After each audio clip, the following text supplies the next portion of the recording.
Existe la historia de un pueblo al que Dios había escogido como su especial tesoro, el pueblo de Israel.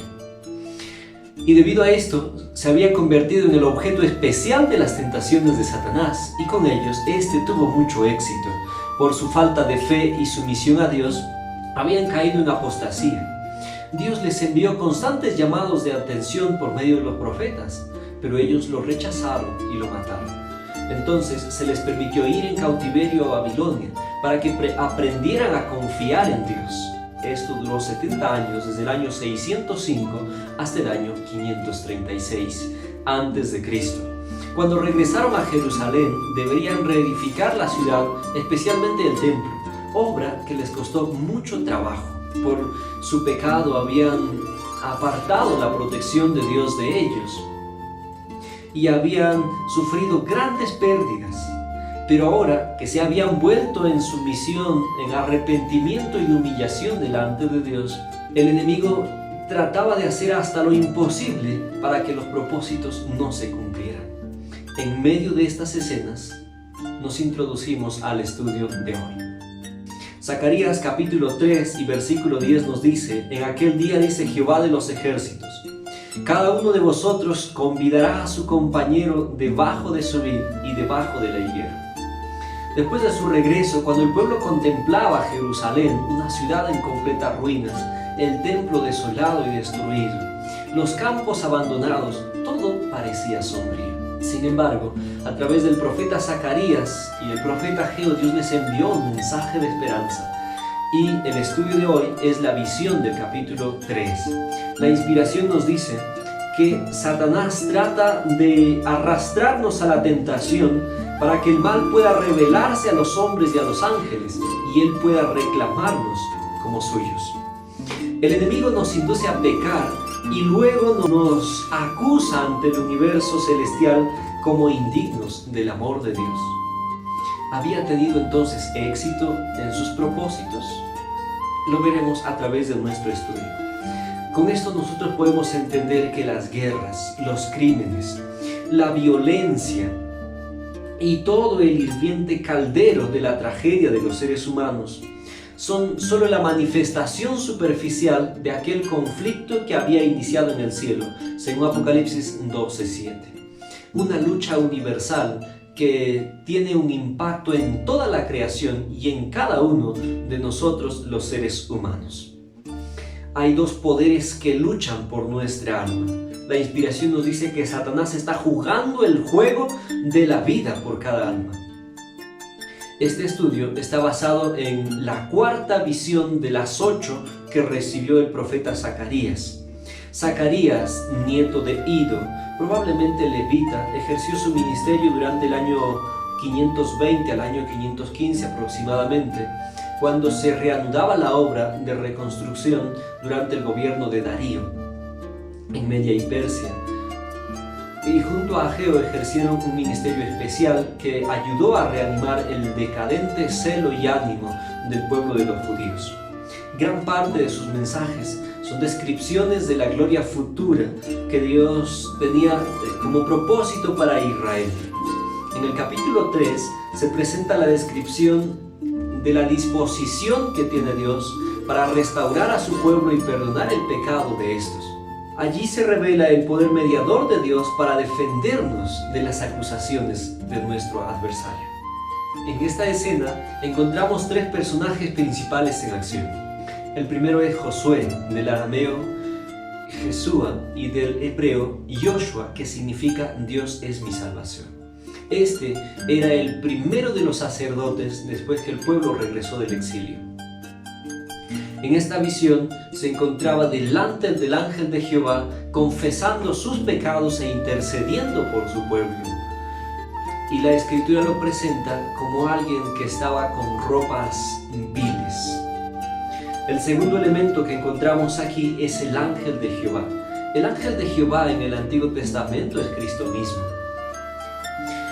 Y él ejerce la función de mediador, de abogado y de defensor de parte de Josué de todos los ataques que puedan presentarse de parte del enemigo. Él es quien en virtud de su sacrificio le da aceptación delante de Dios, limpia su pecado y le permite volver a ejercer sus funciones y permite que la gracia de Dios pueda ser restaurada al pueblo de Israel. Y el tercer elemento que encontramos aquí es Satanás, que estaba a la mano derecha para hacerle adversario. Esto se relaciona mucho a la escena de un juicio, pero también a la experiencia individual que tiene cada creyente para acercarse a Dios. En esta escena, Satanás es el adversario, es el acusador. La inspiración nos dice que él estaba señalando los pecados de Josué, que él mismo le había hecho cometer, y los señalaba como una razón por la que debería ser condenado. Y exigía, disputaba el derecho que tenía sobre él por los pecados que le había hecho cometer. Exigía su condenación. En esta escena está revelado también el poder mediador de Dios para salvar y rescatar a los seres humanos. Pero este enemigo es reprendido por Cristo. Este señala el arrepentimiento de Josué y la confesión que él había hecho a sí mismo, la fe que tenía en su sacrificio. Entonces le perdona sus pecados, y esto se representa por el hecho de que da una orden para que sea cambiado de vestiduras, de esas vestiduras sucias a vestiduras de gala. Añade luego que la obra del sumo sacerdote y de sus colaboradores era una señal, era un simbolismo de la obra que él se había propuesto lograr, no solamente con Israel, sino con todas las demás naciones, con la iglesia cristiana y con cada una de nuestras vidas.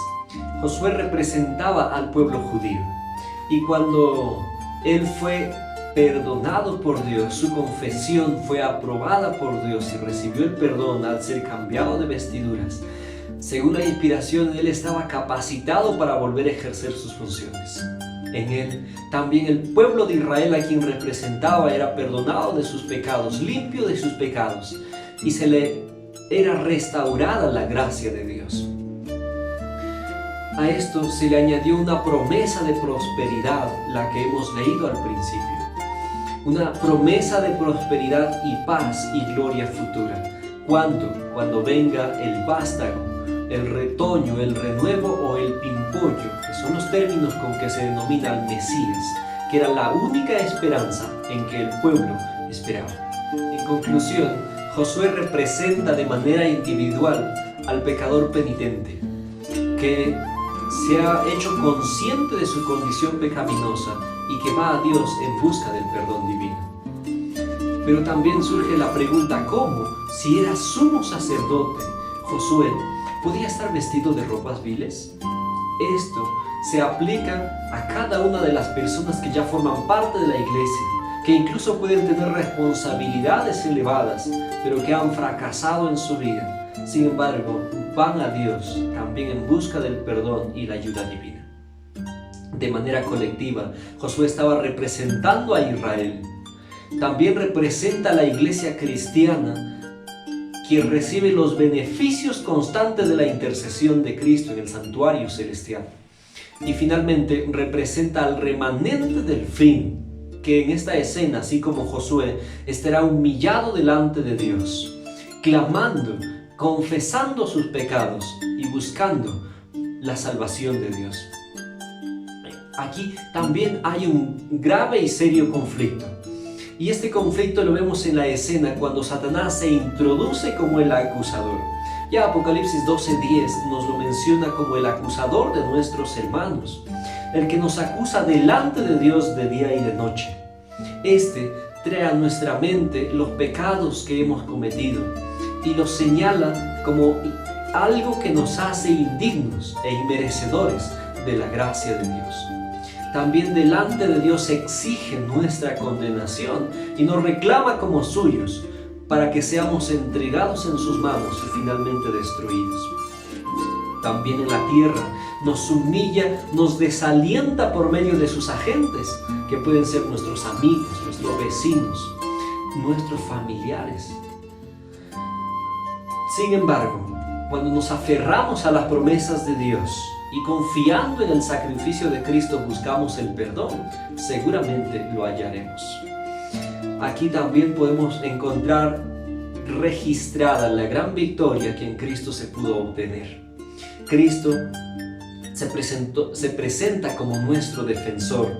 Él quita nuestros pecados, nos cubre con su justicia, pone en nosotros su sello de redención y nos reconoce como hijos de Dios. El enemigo entonces es derrotado y nosotros esperamos, si permanecemos en la gracia de Dios, la redención final. Aquí hemos visto entonces la disposición de Dios para restaurar tu vida y restaurar mi vida, pero con una condición: que vayamos a Él con arrepentimiento y fe. El Señor te bendiga.